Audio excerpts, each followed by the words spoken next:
Aujourd'hui, on va voir 5 nouveaux tips pour que vous arrêtiez des habitudes de débutant et que vous shootiez comme un pro. Merci d'avoir cliqué sur cette vidéo. Bonjour mesdames et messieurs, j'espère que vous allez bien. Bienvenue, rebonjour.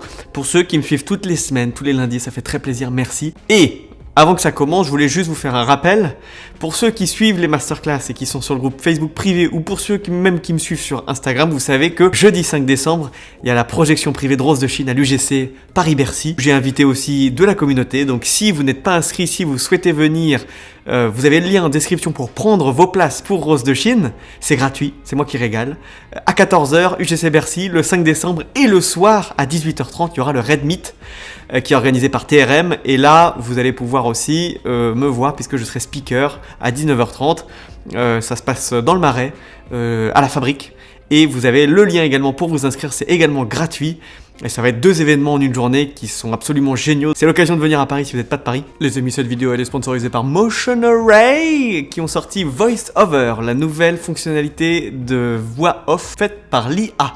Et elle cartonne. Je vous en parle plus tard dans la vidéo. J'ai bossé cette vidéo en me disant ok, je veux vraiment cibler 5 nouveaux points très importants pour faire la continuité de la vidéo précédente. Si vous ne l'avez pas vue, allez la voir parce que c'est vraiment des bases essentielles quand on passe professionnel, qu'on a son agence de prod, qu'on est chef op, qu'on va de tournage en tournage et c'est vraiment là où on va différencier un amateur d'un pro. Le premier point, ça va être sur le temps que vous passez à trouver le bon angle. Je passe beaucoup de temps à chercher quel angle je vais faire. Alors je prends ma caméra et je suis comme ça. Non, pas cette valeur de plan. Je vais changer la valeur de plan. Je regarde ici. Il faut vraiment être à l'affût de tout ce qui peut être possible. Est-ce que je vais partir en plongée? Est-ce que je vais plutôt partir en contre-plongée?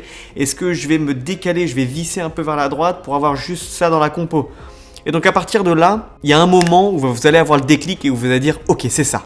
C'est celui-là, c'est ça, c'est ce plan, je le veux comme ça. Maintenant, vous réglez votre valeur de plan, vous voyez, est-ce que je suis plutôt à 35, à 45, est-ce que ça justifie?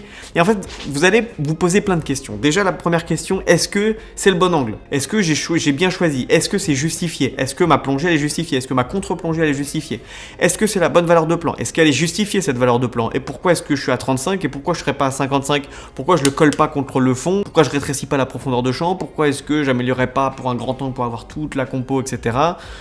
Posez-vous cette question. Ensuite, est-ce que mon éclairage il est bon? Est-ce que ce que j'avais imaginé sur mes plans de feu avant, est-ce que ça rend bien? Est-ce que ça rend mieux que ce que j'espérais ou est-ce que ça rend moins bien? Si ça rend moins bien que ce que j'espérais, qu'est-ce que je peux faire pour l'améliorer?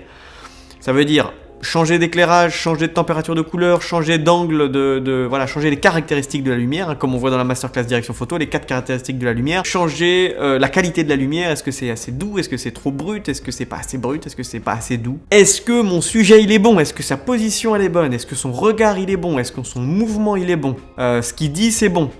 Est-ce que mon mouvement de caméra ensuite, est-ce qu'il est bon? Est-ce que c'est justifié d'avoir un travelling avant ici? Est-ce que c'est un travelling arrière qu'il faudrait plutôt pour montrer ça? Parce que ce que je veux dire, c'est ça.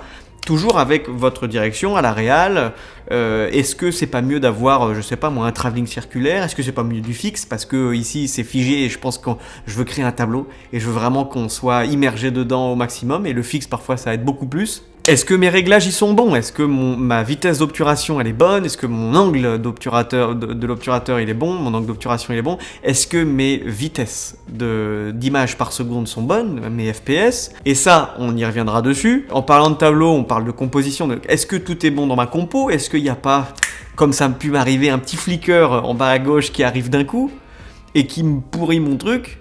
Où je vais devoir mettre un flicker free en post-prod et relou, ça abîme un peu, c'est pas très agréable quoi, et puis ça ralentit la post-prod, bref c'est relou. Est-ce qu'il y a, je sais pas moi, est-ce qu'il n'y a pas une mouche qui s'est posée sur le lait? Comme ça m'a pu m'arriver aussi à Cœur de Normandie. J'étais deg, mais ouais, c'était un peu compliqué quoi. Et d'ailleurs, cette prise à Cœur de Normandie, eh ben, c'est 7 heures pour créer ça, 10 secondes, et c'est 35 prises. Vous voyez, c'est vraiment très important parce qu'une fois que vous avez validé tous ces points-là, et bien c'est là où vous vous dites ok, celle-là on la garde. Vous appuyez sur le bouton règle, vous shootez, on la garde. Ok, je fais une sécurité, je refais. Est-ce qu'il y a des choses à modifier? Est-ce que je peux pas améliorer ça? Comment je fais pour améliorer ce plan? Est-ce qu'il y a des possibilités de faire mieux? Alors attention, le mieux est l'ennemi du bien. Mais voilà, posez-vous la question. Vous faites une double prise, comme ça vous sécurisez au cas où vous avez le choix en post-prod sur un regard qui change, un mouvement qui change, un peu plus de fumée, un peu moins de fumée. Vous avez le choix. Et c'est un luxe d'avoir le choix en post-prod. Ça, c'était mon premier point. On passe au second. Refaites les plans. Refaites à chaque fois avec des modifs, avec des modifications de détails. Refaites-le jusqu'à ce que vous soyez épuisé ou votre client soit épuisé, mais refaites et encore le même plan en améliorant chaque chose à chaque fois. Et c'est comme ça que vous faites les choses bien. Et alors le client, parfois c'est difficile parce qu'il en a un peu marre. Donc là, il faut sentir la limite où là, ok, ça fait 25 prises, ça fait 30 prises. Quand il n'y a pas de client, je peux faire 35 prises, 50 prises, je m'en fiche. C'est quand l'équipe en a marre et l'équipe, elle en a jamais marre parce qu'on s'éclate. Mais quand c'est le client, bah forcément, il y a une limite et là, on se dit, bon, bah faut que je la prenne celle-là parce que là, c'est chaud. Comme sur WeMoms, comme ça a pu m'arriver, je sentais que la figurante, elle en avait marre. Donc là, c'est compliqué. Et même avec 7 heures et 35 prises, bah, ce plan, si j'avais eu le bon matériel, il aurait été encore mieux. Parce que le petit slider que j'avais, YC Onion, il n'était pas assez puissant pour soutenir le poids de la Raptor avec les objets, etc. C'était là où je commençais à avoir des gaps entre mon matos et c'était compliqué. Et du coup, même ça, c'est pas très... On aurait pu améliorer le mouvement. Enfin bref. Bon, le troisième point que j'ai écrit pour cette vidéo, c'était passer plus de temps à tout. Dans la limite du possible, dans la limite du budget, dans la limite du temps de prod, mais passer plus de temps pour tout, pour la pré-prod, pour chaque repérage, pour vos plans de feu. Essayez de mettre encore plus d'attention, encore plus d'énergie, encore plus de détails dans chaque aspect de la pré-prod, de la prod, de la post-prod. Plus vous passerez de temps, plus ça sera qualitatif. Et au fur et à mesure que vous prenez cette habitude, eh ben vous serez encore plus rapide, parce que vous savez exactement où il faut aller. Au début, plus on passe de temps à quelque chose, plus après cette chose-là devient inconsciemment consciente. Non, je ne sais pas que je sais. Oui, voilà, je ne sais pas que je sais. Et vous ne savez pas que vous savez, et vous le faites automatiquement, et ça va beaucoup plus vite. C'est ce qui vraiment différencie un débutant d'un pro, c'est à quel point ensuite vous faites des choses rapidement et bien. Parce qu'au début, on fait rapidement et pas bien. Mais pour faire rapidement et bien, il faut passer par une grande période de lenteur. Il faut être une tortue, les amis, au début. C'est normal. Et j'adore, moi. Et je le fais encore parce que c'est trop bien de passer 5, 6 heures, 8 heures sur un packshot. Ça me fait kiffer. Sur Rose de Chine, j'ai passé des heures et des heures à préparer pour que, ensuite, quand on est 40, que ça soit un minimum rapide. Parce qu'on a des contraintes, évidemment, de budget, on a des contraintes de temps. Il faut tourner ça maximum aujourd'hui pour pas qu'on ait à le faire demain, parce que sinon ça va retarder, on pourra plus le faire, sinon on n'a pas les prises. Plus vous passez du temps, plus vous savez où vous allez. Et ça se voit quand je regarde les prods de mes inscrits sur les masterclass, sur le groupe Facebook privé ou sur Insta, ou qui me les envoient par mail, etc. Et ben je le vois quand les gens ont passé du temps et ça se sent qu'ils savent où ils vont. Avant de passer à mon point numéro 4, je vous parle juste de Motion Array une petite minute, parce que Motion Array, c'est un de mes partenaires principaux. D'ailleurs, Motion Array fait partie d'Artlist, c'est la même boîte que je suis allé rencontrer, visiter à Tel Aviv il y a un an et demi, plus d'un an et demi maintenant, et qui m'ont vraiment reçu royalement, et c'est des partenaires de longue date. Si vous n'avez pas vu la vidéo, allez la voir parce qu'elle est vraiment intéressante et vous allez découvrir les back-off de qui c'est, parce que on connaît tous Artlist, Motion Array, mais on ne sait pas qui c'est vraiment, et ce sont des gens extraordinaires. Motion Array, j'utilise pour des choses essentielles avec mes clients. 1. Les storyboards simplifiés.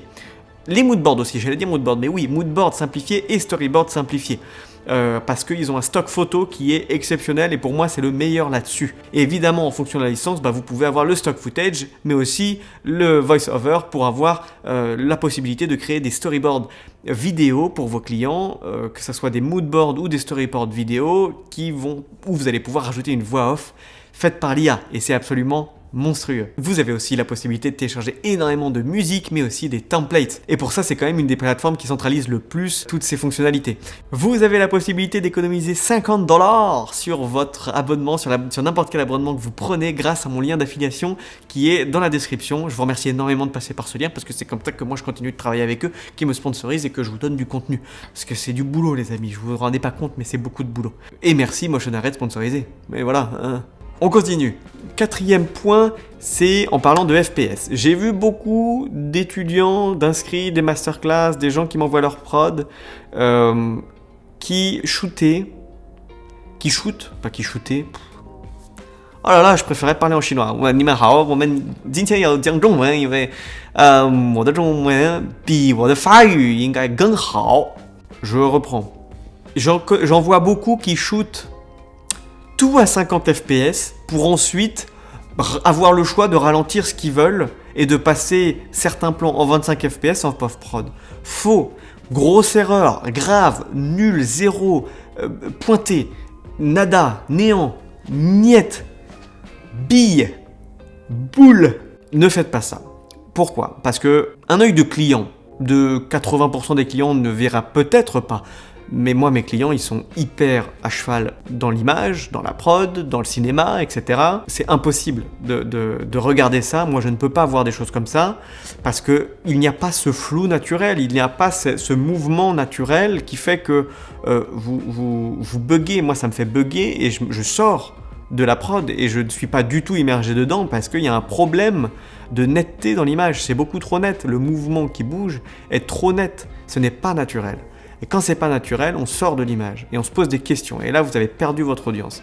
Donc, vous devez savoir qu'est-ce que vous shootez en 25 fps et qu'est-ce que vous shootez en 50, 60, 75, 120, peu importe, pour faire des ralentis. Et si vous avez un doute, vous shootez 2 fois la même chose, un à 25 et un à 75. Moi, j'aime bien le 75 fps. Un bel entre-deux entre 50 et 120. C'est pas trop lent, c'est pas trop rapide. Nanana. Je suis un peu trop en forme là. J'ai 4 T ce matin. 4. Mais je me dis, tiens, je tourne YouTube. Enfin bref. 75, c'est très très beau. C'est un style, peu importe. Il y en a qui préfèrent 120, il y en a qui préfèrent 50, 60. Voilà, c'est vraiment l'intention que vous allez en tant que réalisateur mettre dans votre image. Mais bref, voilà, vous sachez ce que vous shootez. Je ne veux pas parler plus longtemps là-dessus, vous avez compris mon point. Je passe au 5e point. Le 5e point que oui. Ne laissez pas tourner votre caméra. Il y en a qui laissent trop tourner leur caméra. Et encore une fois, ça démontre que vous ne savez pas ce que vous faites. Je parle trop. Ça se voit que vous ne savez pas ce que vous faites. Ou alors, j'en vois qui parfois, l'inverse opposé. Moi, j'avais un cadreur qui n'osait jamais tourner. Je dis, mais attends, prends-la là, c'est maintenant, quand on filme, je sais pas moi, du corpo, dans une entreprise ou dans une usine ou machin, il shoot pas, il attend. Non, il y a 2 opposés. Donc on va commencer par le premier. Le premier, c'est celui qui shoot trop. Il laisse tout le temps la caméra tourner. Et quand on a une Raptor avec du HQ en 6K ou en 8K, mesdames et messieurs, c'est 2 Tera les 10 secondes. Non, j'exagère. C'est 12 gigas les 2 secondes. J'ai vécu 5 ans à Aix-en-Provence. Je crois que c'est un peu déteint, comme c'est à côté de Marseille. C'est vrai que ça devient très très très vite lourd. Il faut savoir ce qu'on fait en avance. Ou à l'inverse, quand il y a des moments de corpo où il faut vraiment, où il y a des choses complètement aléatoires, c'est du run and gun d'un coup, il faut shooter quoi, faut le prendre, ou une fois que vous êtes sûr, vous arrêtez.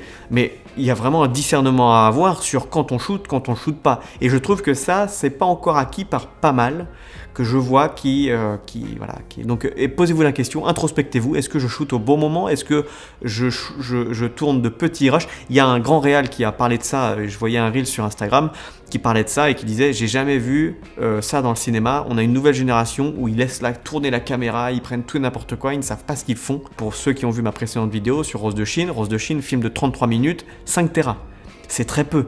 C'est très très peu. J'ai des pubs qui font beaucoup plus. Enfin beaucoup plus, j'exagère encore une fois. J'ai des pubs qui font plus. Donc faut vraiment savoir ce que vous faites. Et ça, c'est en appliquant les points qu'on a vus précédemment, passer plus de temps, réfléchir en amont sur tous les détails, est-ce que tout est bon? Une fois que tout est bon, tac, je shoot quand vous avez des scènes préparées. Quand c'est du run and gun, c'est autre chose. Bref, vous avez compris. Maintenant, je voulais, en tant que réal, vous donner aussi des petits points bonus, un 6e point bonus. Parce que je vais pas faire toute une autre vidéo, un épisode 3 que avec ça, ou alors je vais prendre le temps d'écrire beaucoup plus, mais bonus sur 3 tips pour les réals. Le premier tips pour les réals, quand vous avez des films, que ce soit court-métrage, pour ceux qui font du long-métrage, pour ceux qui font de la corpo, du clip, du mariage, etc., peu importe ce que vous faites, vous devez passer du temps avec vos acteurs, vos comédiens, vos figurants, vos mariés, vos interviewés quand c'est les films corpo, etc. Passez du temps avec eux avant, prenez un café, prenez un thé, prenez un coca, peu importe. Mais passez du temps avec eux pour qu'il y ait une connexion qui se crée entre vous. Faites-la rire, apprenez sur elle, posez-lui des questions sur son job, sur sa vie, où est-ce qu'il habite, la météo, peu importe. Et développer une relation simple, naturelle, très humble de deux personnes qui vont juste devoir collaborer ensemble pour fournir le meilleur résultat. Parce que c'est votre image derrière, c'est vous. Donc essayez de mettre en avant du coup cette connexion parce que c'est ce qui va faire, attention c'est très important, c'est ce qui va faire que la personne va vouloir donner de lui-même, va vouloir le faire, avoir envie de le faire pour vous. Parce que un acteur, mettez-vous dans la peau d'un acteur, un interviewé, je ne sais pas si vous avez déjà fait l'exercice, mais tout ce que vous voulez, c'est plaire au réal. C'est que le réal soit content, soit satisfait. S'il n'est pas satisfait, bah c'est relou. Et donc vous, si déjà de base, le gars n'a pas envie de donner au réal, ça donnera rien. Donc passez du temps avec, créez une connexion, établissez un lien le plus fort possible, le plus rapidement possible. Le deuxième, c'est apprenez à faire poser vos mannequins. J'en vois beaucoup qui ne savent pas faire poser les gens. J'ai appris via la photographie des photographes qui font poser des mannequins. Comment est-ce qu'on fait poser les gens ? Pour de la pub, c'est très important. Même pour des films corporate, de casser la colonne vertébrale, de ne pas être droit, de ne pas être perpendiculaire par rapport au sol, de ne pas être de face quand c'est une femme, mais plutôt en diagonale pour féminiser un petit peu le corps, ne pas avoir quelque chose de masculin, de viril. Quand c'est un homme, par contre, c'est plus viril d'être de face pour mettre en place cette carrure. Ne mettez pas les mains au même niveau, sauf si c'est justifié. Je pense à un plan de Wim, là c'est justifié, elle prend une tasse. Mais sinon, essayez de ne pas garder les mains au même niveau, parce que les mains, c'est ce qu'on regarde en premier. C'est le truc qui accroche les yeux, les mains. Après l'œil, c'est les mains. Et les mains, si vous les mettez au même niveau, il va y avoir un problème. Donc essayez de ne pas mettre les mains au même niveau. Ça, c'est important à avoir quand on fait poser surtout des figurants, surtout des interviewés, pour pas qu'ils soient tout le temps comme ça, mais peut-être qu'ils parlent comme ça, et puis il réfléchit, et puis ensuite il échange. Bon, bref, vous avez compris. Allez, dernier point avant de conclure cette vidéo. J'espère que ça vous plaît, cette vidéo. N'hésitez pas à me le dire en commentaire, les amis, ça c'est gentil. La mise en scène. La mise en scène, passez du temps sur une chose extrêmement importante, c'est le mouvement de vos personnages. J'en vois beaucoup qui partent, et c'est des mauvaises habitudes, et c'est une branche qui n'est pas pour nous, c'est le théâtre. On n'est pas dans le théâtre, on fait pas du théâtre, on fait de la publicité, on fait du corpo, on fait du court-métrage, on fait du documentaire, on fait pas du théâtre. Dans le théâtre, c'est très expressif, on y va, on s'élance, on fait des grands pas et des grands mouvements. Ou des grandes respirations. Ou peu importe, des choses un peu exagérées, théâtrales. Parce qu'on a envie de mettre de l'humour, parce que plein de raisons, parce que le drame, parce que... Alors que dans la figuration ou dans la pub, alors ça dépend des pubs, mais dans des choses très qualitatives, très subtiles, très fines, très bien faites, très intelligentes, selon moi, le moins de mouvements le mieux, le moindre mouvement de tête, juste un regard, juste une main, juste un petit mouvement de main, juste un décalage, des choses très, très douces, très lentes, très subtiles, moi ça me correspond mieux et je trouve que ça donne un résultat beaucoup plus agréable.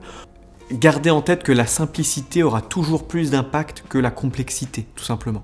Les amis, j'espère que cette vidéo vous a plu. Merci de me le dire en tout cas. Et sinon, je vous retrouve pour Rose de Chine et le Red Meat pour ceux qui viennent à Paris le 5 décembre. Et puis sinon, dans une prochaine vidéo YouTube. Merci énormément de me suivre et d'aimer mon contenu. Et je vous dis à très bientôt. Je vous aime très fort. Bye bye. 再见.